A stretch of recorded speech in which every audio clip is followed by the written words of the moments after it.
पाठ 27 अलंकार, figure of speech और ऑर्नामेंट। अलंकार से तात्पर्य। अलंकार शब्द दो शब्दों से मिलकर बना है। अलम जमा कार। अलम का अर्थ होता है शोभा या सुंदरता तथा कार का अर्थ है करने वाला।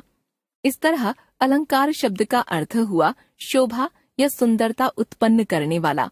आप जानते हैं कि मनुष्य अपने साज श्रृंगार के लिए आभूषणों का प्रयोग करते हैं, इसीलिए आभूषण अलंकार कहलाते हैं। ठीक इसी तरह कवि भी अपनी रचना में सौंदर्य को बढ़ाने और चमत्कार उत्पन्न करने के लिए जिन तत्वों का उपयोग करते हैं वे भी अलंकार कहलाते हैं। अतः यह कहा जा सकता है कि कविता के शब्दों और अर्थों में सुंदरता पैदा करने वाले तत्व ही अलंकार हैं। परिभाषा। काव्य में सौंदर्य को बढ़ाने के लिए तथा चमत्कार उत्पन्न करने के लिए जिन साधनों का प्रयोग किया जाता है वे अलंकार कहलाते हैं। अलंकार के भेद। शब्दालंकार, अर्थालंकार। साहित्य में शब्द और अर्थ दोनों ही महत्वपूर्ण होते हैं, अतः इन दोनों के सौंदर्य की वृद्धि करना साहित्यकार का उद्देश्य होता है। इस तरह कुछ अलंकार शब्दों के सौंदर्य पर आधारित होते हैं तो कुछ अर्थों के सौंदर्य पर। इसी आधार पर अलंकार के दो भेद किए जाते हैं। शब्दालंकार। काव्य में जहाँ शब्दों के विशिष्ट प्रयोग से चमत्कार उत्पन्न किया जाता है वहाँ शब्दालंकार होते हैं। शब्दालंकार का सौंदर्य शब्दों के विशेष प्रयोग के कारण होता है। यदि विशिष्ट शब्दों के स्थान पर उनका कोई समानार्थी शब्द रख दिया जाए तो सौंदर्य या चमत्कार समाप्त हो जाता है। जैसे वर को छोड़ और वर ले लो पंक्ति में वर शब्द के प्रयोग से चमत्कार पैदा हुआ है, क्योंकि पहले वर शब्द का अर्थ है पति तथा दूसरे का अर्थ है वरदान। यदि इस पंक्ति को पति को छोड़ वर ले लो कहेंगे तो कविता का चमत्कार समाप्त हो जाएगा। प्रमुख शब्दालंकार। इस वर्ग में आने वाले प्रमुख शब्दालंकार हैं 1 अनुप्रास, 2 यमक तथा 3 श्लेष। अनुप्रास अलंकार। किसी कविता में यदि समान वर्णों के बार बार आने से चमत्कार उत्पन्न होता है तो वहाँ अनुप्रास अलंकार होता है। वर्णों की बार बार आवृत्ति शब्द के आरंभ में तथा शब्द के अंत में दोनों जगह हो सकती है। जैसे मोर मुकुट मकराकृत कुंडल अरुण तिलक दिए भाल। यहाँ शब्द के आरंभ में म वर्ण की आवृत्ति, जाके सिर मोर मुकुट मेरो पति सोई। शब्द के आरंभ में म तथा अंत में र वर्ण की आवृत्ति। चारु चंद्र की चंचल किरणें खेल रही थीं जल थल में। वहाँ आरंभ में च वर्ण की आवृत्ति तथा अंत में ल वर्ण की आवृत्ति। यमक अलंकार। जिस रचना में एक शब्द एक से अधिक बार आए और हर बार उसका अर्थ भिन्न हो वहाँ यमक अलंकार होता है। जैसे कनक कनकते सौगुनी मादकता अधिकाय, या खाए बौरात है बा पाए बौराए। यहाँ कनक शब्द का प्रयोग 2 बार हुआ है। पहले कनक का अर्थ है धतूरा तथा दूसरे कनक का अर्थ है सोना, गोल्ड। पूरी पंक्ति का अर्थ है कि पहले कनक या धतूरे को तो मनुष्य खाकर पागल होता है, जबकि दूसरे कनक अर्थात सोने को तो केवल पाकर ही पागल हो जाता है। इसलिए कवि कहता है कि पहले कनक की तुलना में दूसरे कनक की मादकता 100 गुनी अधिक है। माला फेरत जगमुआ गया न मन का फेर, कर का मन का डारी के मन का फेर। यहाँ मन का शब्द 2 बार आया है, परंतु दोनों के अर्थ में अंतर है। पहले मन का अर्थ है हाथ की माला तथा दूसरे मन का शब्द का अर्थ है हृदय की माला। कवि का कहना है कि ईश्वर को पाना है तो हाथ की माला को छोड़कर मन की माला का जाप कर। श्लेष अलंकार। श्लेष शब्द का अर्थ होता है चिपकना। श्लेष अलंकार वहाँ होता है जहाँ एक ही शब्द में एक से अधिक अर्थ चिपके रहते हैं। ऐसी स्थिति में कविता में प्रयुक्त विशिष्ट शब्द से एक से अधिक अर्थ निकलते हैं और वे सभी अर्थ संदर्भ के लिए आवश्यक होते हैं। जैसे रहीमन पानी राखिए बिन पानी सब सून, पानी गए न उबरे मोती मानुस चून। यहाँ दूसरी पंक्ति में प्रयुक्त पानी शब्द के 3 अर्थ हैं और तीनों ही संदर्भ के लिए जरूरी हैं। ये 3 अर्थ 3 संदर्भों के लिए इस प्रकार हैं।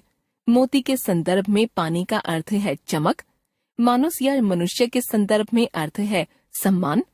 चून अर्थात चूना के संदर्भ में अर्थ है जल। दोहे का अर्थ है कि पानी को रखिए क्योंकि पानी के बिना सब शून्य है। ठीक वैसे ही जैसे पानी के अभाव में मोती, मनुष्य तथा चूना तीनों का अस्तित्व समाप्त हो जाता है। सुबरन को ढूंढत फिरत, कवि व्यभिचारी चोर। पूरी पंक्ति का अर्थ है कि कवि व्यभिचारी लोग तथा चोर तीनों ही सुबरन या सुवर्ण को खोजते फिरते हैं। यहाँ सुबरन शब्द के 3 अर्थ हैं। कवि के संदर्भ में सुंदर सुंदर वर्ण या अक्षर, व्यभिचारी के संदर्भ में सुंदर वर्ण या रंग वाली सुंदर स्त्रियां, चोर के संदर्भ में सोना। अर्थालंकार काव्य में जहाँ शब्द प्रयोग के बजाय अर्थ की विशिष्टताओं के कारण सौंदर्य या चमत्कार पैदा किया जाता है, वहाँ अर्थालंकार होते हैं। जैसे मखमल के झूल पड़े हाथी सा टीला। पंक्ति में टीले की सुंदरता उस हाथी के समान बताई गई है जिस पर मखमली झूल पड़ी हुई है। इस तरह इस पंक्ति का सौंदर्य विशिष्ट शब्द प्रयोग के कारण नहीं है, बल्कि उस अर्थ के कारण है जो मखमली घास से ढके टीले और मखमली झूल पड़े हाथी की तुलना से उत्पन्न हो रहा है। अब हम कुछ प्रमुख अर्थालंकारों का परिचय प्रस्तुत करेंगे। उपमा अलंकार, जब दो व्यक्तियों या वस्तुओं में गुण और धर्म के समान होने पर समानता बताई जाती है, वहाँ उपमा अलंकार होता है। जैसे राधा का मुख चंद्रमा के समान सुंदर है। इस पंक्ति में राधा के मुख की सुंदरता चंद्रमा के समान बताई गई है। ध्यान रखिए, जब दो वस्तुओं के बीच समानता बताई जाती है तब 4 वस्तुएं सामने आती हैं। उपमेय, जिस व्यक्ति या वस्तु की समानता बताई जा रही है। उपर्युक्त उदाहरण में राधा का मुख उपमेय है। उपमान, जिस वस्तु या व्यक्ति से समानता बताई जा रही है उसे उपमान कहते हैं। ऊपर के उदाहरण में चंद्रमा उपमान है। साधारण धर्म, वह गुण या धर्म जो उपमेय और उपमान दोनों में समान कॉमन है। ऊपर के उदाहरण में सुंदर साधारण धर्म है। वाचक शब्द, वह शब्द जो समानता बताता है। ऊपर की पंक्ति में वाचक शब्द है के समान। जिस उपमा अलंकार में ऊपर बताए गए चारों ही अंग पाए जाते हैं उसे पूर्णोपमा, तथा जिसमें किसी एक या एक से अधिक का लोप होता है उसे लुप्तोपमा अलंकार कहते हैं। इन दोनों ही प्रकार के अलंकारों के उदाहरण देखिए। पूर्णोपमा, हरिपद कोमल कमल से। उपमेय हरिपद, उपमान कमल, साधारण धर्म कोमल, वाचक शब्द से। पीपरपात सरिस मंडोला। उपमेय मन, उपमान पीपरपात पीपल का पत्ता, साधारण धर्म डोलना, वाचक शब्द सरिस के समान। लुप्तोपमा, मखमल के झूल पड़े हाथी सा टीला। उपमेय टीला, उपमान मखमल के झूल पड़े हाथी, साधारण धर्म लुप्त, वाचक शब्द सा। यह देखिए अरविंद से शिशु वृंद कैसे सो रहे। उपमेय शिशु वृंद, उपमान अरविंद, साधारण धर्म लुप्त, वाचक शब्द से। रूपक अलंकार, जहाँ उपमेय और उपमान के बीच अत्यधिक समानता होने के कारण उपमेय पर उपमान का आरोप कर दिया जाता है या उपमेय तथा उपमान को एक समझ लिया जाता है, वहाँ रूपक अलंकार होता है। जैसे चरण कमल बंदौ हरिराई। पंक्ति में चरण उपमेय है तथा कमल उपमान। यहाँ चरणों पर कमल का आरोप किया गया है, अतः रूपक अलंकार है। रूपक अलंकार के अन्य उदाहरण देखिए। मैया मैं तो चंद खिलौना ले हूँ। चंद्रमा रूपी खिलौना। उपमेय चंद्रमा, उपमान खिलौना। आय महंत बसंत, महंत रूपी बसंत। उपमेय बसंत, उपमान महंत। अंबर पनघट में डुबो रही। अंबर रूपी पनघट। उपमेय अंबर, उपमान पनघट। शशि मुख पर घूंघट डाले। शशि रूपी मुख। उपमेय मुख, उपमान शशि। उत्प्रेक्षा अलंकार, जहाँ उपमेय पर उपमान की संभावना की जाती है वहाँ उत्प्रेक्षा अलंकार होता है। उत्प्रेक्षा अलंकार में उपमेय तथा उपमान के गुणधर्मों में समानता होने की संभावना कर ली जाती है, या दूसरे शब्दों में कहें तो कह सकते हैं कि उपमेय को उपमान जैसा मान लिया जाता है। उत्प्रेक्षा अलंकार में संभावना को बताने वाले वाचक शब्द जैसे मानो, मनहु, जानो, ज्यों, जनहु, जनु आदि का अवश्य प्रयोग किया जाता है। अतः जहाँ भी ये शब्द दिखाई दें वहाँ उत्प्रेक्षा अलंकार होगा। उदाहरण, सिर फट गया उसका वहीं, मानो अरुण रंग का घड़ा। यहाँ उपमेय है फटा हुआ सिर तथा उस पर उपमान अरुण लाल रंग के घड़े की संभावना की गई है तथा संभावना के लिए मानववाचक शब्द का प्रयोग किया गया है। पद्मावती सब सखी बुलाई, मनु फुलवारी सबे चली आई। अर्थात पद्मावती ने अपनी सभी सखियों को बुलाया और जब वे सब आईं तो ऐसा प्रतीत हुआ मानो सारी फुलवारी चल के आ गई हो। वाचक शब्द मनु है, अतः उत्प्रेक्षा अलंकार है। अतिशयोक्ति अलंकार। अतिशयोक्ति शब्द दो शब्दों से बना है, अतिशय तथा उक्ति। अतिशय शब्द का अर्थ है बढ़ा चढ़ाकर तथा उक्ति का अर्थ है कथन। अतः अतिशयोक्ति का अर्थ होगा ऐसे कथन जो बहुत बढ़ा चढ़ाकर या अतिशयता के साथ कहे गए हों। कविता में जहाँ कवि उपमेय का वर्णन बहुत बढ़ा चढ़ाकर करता है वहाँ अतिशयोक्ति अलंकार होता है।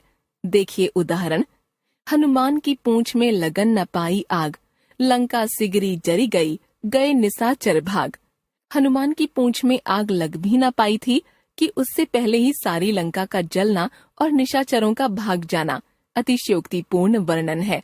अतः यहाँ अतिशयोक्ति अलंकार है। आगे नदियाँ पड़ी अपार, घोड़ा कैसे उतरे पार। राणा ने सोचा इस बार, तब तक चेतक था उस पार। जब तक राणा प्रताप सोचते कि उनका घोड़ा उस विशाल नदी को कैसे पार करेगा, तब तक तो चेतक नदी के पार जा पहुंचा। यह अतिशयोक्तिपूर्ण वर्णन है, अतः अतिशयोक्ति अलंकार का उदाहरण है। हमने सीखा, अलंकार भाषा की शोभा बढ़ाने वाले साधन होते हैं। अलंकार दो प्रकार के होते हैं, शब्दालंकार तथा अर्थालंकार। शब्दालंकारों के अंतर्गत शब्दों के विशिष्ट प्रयोग से चमत्कार या सौंदर्य उत्पन्न किया जाता है।